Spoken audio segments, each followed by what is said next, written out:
no longer news that Simon Ekpa has been sentenced to prison in Finland, but obviously he has the option of an appeal.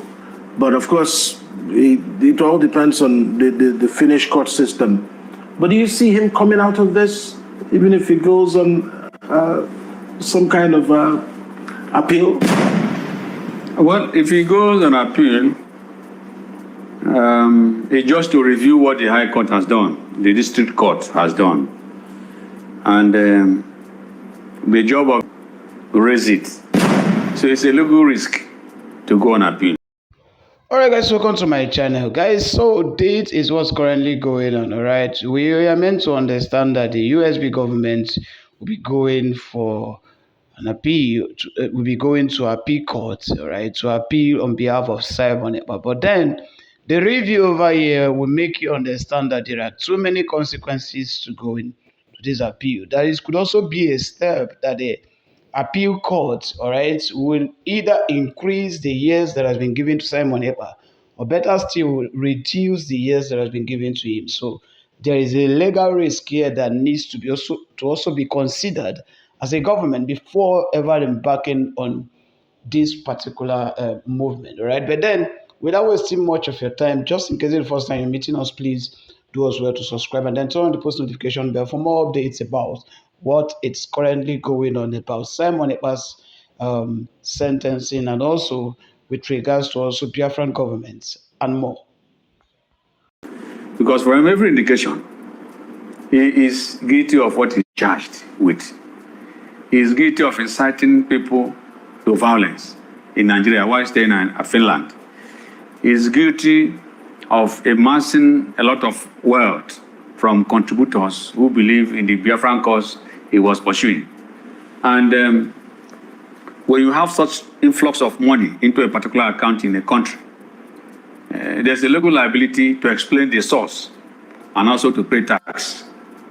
So I do not think he complied with these laws, and that is why he's also been charged with, he was charged with aggravated tax offenses. So it's not like he's innocent. He's quite guilty of what he's charged. So the appeal court will only review whether the essential rules of procedure was complied with, whether the rules of was complied with, whether he had a lawyer who represented him, and whether the lawyer was allowed to make a representation, a legal representation for him in his defense. So if the appeal court says that all these were complied with, I do not see the appeal court tampering with the verdict of the district court. And talking about its impact on Nnamdi Kanu, I do not see any connection, because the decision of the Finnish court is not binding on any court in Nigeria. Nigeria operates a principle of judicial precedent in our system. Judicial precedent means lower courts are bound by the decisions of the high court. A district court in Finland is equivalent to a high court in Nigeria. And there's no way a decision in Finland can bind the high court in Nigeria. Having said that, I would also say that the issue of adjudication of cases depends on a particular judge. The way one judge sees a matter may not be the same way another judge sees a matter. Judges are human beings, and most of the cases they decide depend on their general worldview and their peculiar personal experiences in life. For instance, if a judge is a woman who is a divorcee, and then you have a divorce case before that woman who is a judge, the man may not get a fair deal, because the judge will always form an opinion that these people have come again. That's the way they behave. Through past experience. Through past experience. So no man can get a fair deal before a judge who is a product of a failed marriage. Because, of course, you always see in the man a replica of her former estranged husband. So that is how it is. The district court in Finland cannot affect the decision of the High Court of Federal High Court of Nigeria. The decision that is coming on October is about no case submission. The judge has to look at the case before it, look at the evidence that has been tendered, and then also look at the manner in which he was extradited from Kenya, which is against all known international law on extradition. Nigeria was reckless and irresponsible in the way it handled the extradition of Nnamdi Kanu from Kenya. And the Court of Appeal had already said that that reckless display of arrogant power by Nigeria, not following the internationally accepted procedure of extradition by going to Kenya to seek order of court in Kenya to extradite him to Nigeria to face trial, and going there to abduct him, kidnap him like appears to have done. So in that regard, Nnamdi Kanu, if the judge knows about all these human rights treaties I've mentioned and its implication in this trial, is likely to consider the case of Nnamdi Kanu favorably towards him. We'll come back to Nnamdi Kanu's case, but let's dwell a bit on Simon Ekpa's case. Do you think that how things have ended with him, especially now with the district court in Finland, that it will serve as a deterrent to anyone who's trying to rear their head to cause any form of trouble using the name of IPOB or Biafra or anything?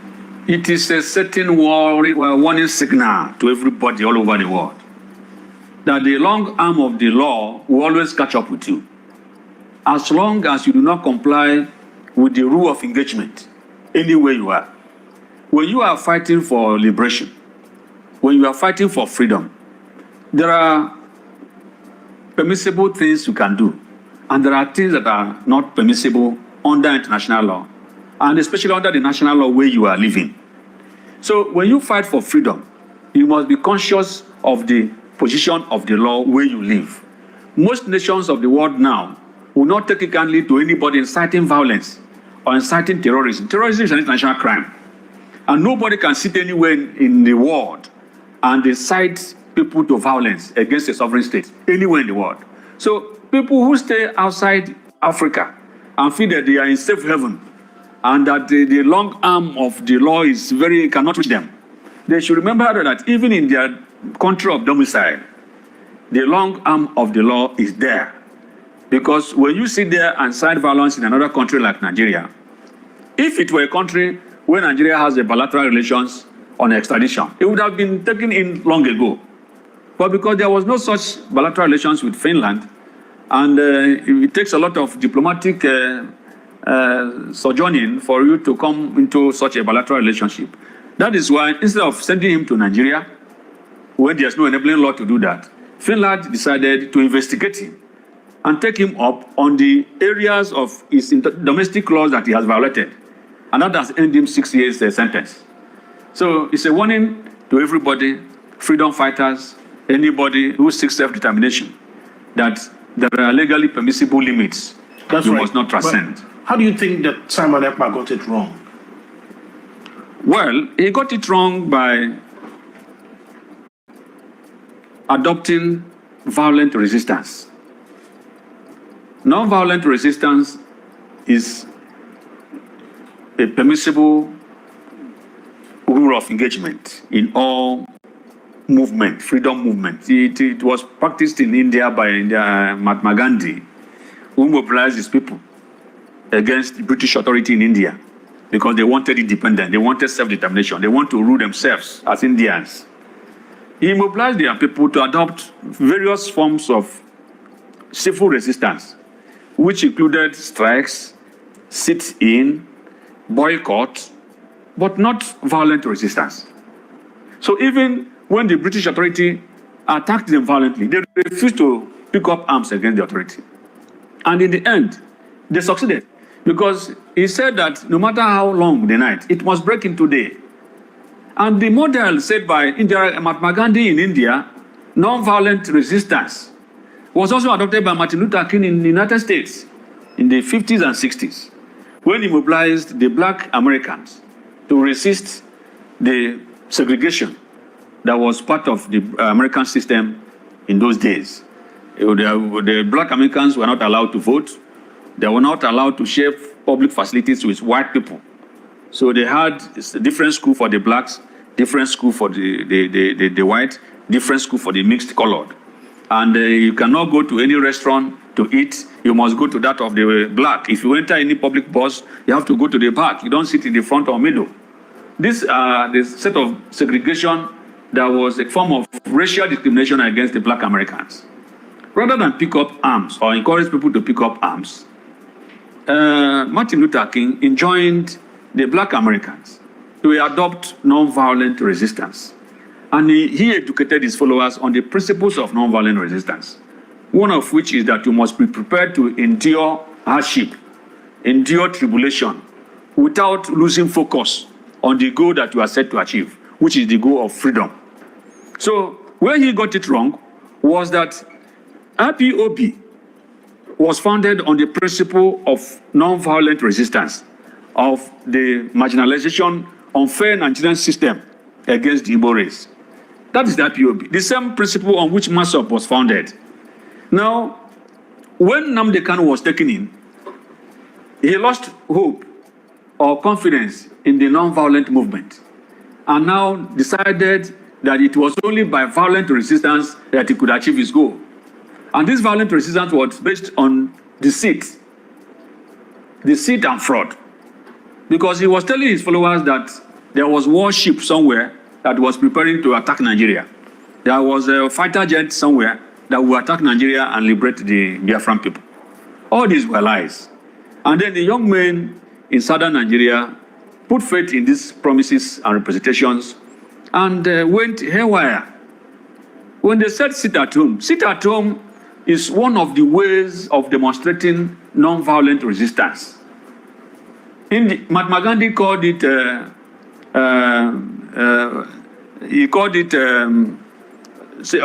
kind of civil unrest. You can sit at home, nobody will disturb you, as a way of protest. But now, where he got it wrong was now to say that anybody that did not sit at home must be killed. And then you see people getting killed, you see people, shops getting burnt, and people's vehicles getting destroyed because they were not sitting at home on Monday.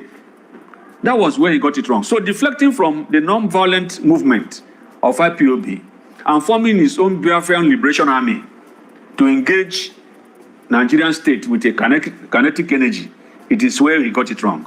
And that is where he has been cited in Finland for inciting violence in another country. So, I mean, typically now that he's been shut down, there is now nobody that will be dictating what will happen, especially for those who are hiding behind the struggle to perpetrate crime here in the Southeast. Do you think that maybe some of those issues that were rearing their heads in the Southeast because of the calls Simon Ekpa has been making in the past, that maybe it's time to actually forget all that? At least Mondays can be easier than they are before. Yes, it depends on how Nigerian state handles it. Because all these young men who were members of his Liberation Army were paid stipends by him. He amassed a lot of wealth from contributors all over the world who were supporting the Biafran struggle. And he was giving these young men, paying them stipends per month. And nobody's paying them that now. So that void that has been created, the young men had to get busy. And now they are busy in the bushes, kidnapping people and making money. So the rate of kidnapping in the East has doubled because the person that was giving them stipend on which they were living in was no more. He has been taken in. So if Nigerian state can be responsible a little to fill this gap by using the system that Musa Yar'Adua used as president, by this kind of thing was, this situation of kidnapping and all manner of lawlessness was going on in Niger Delta.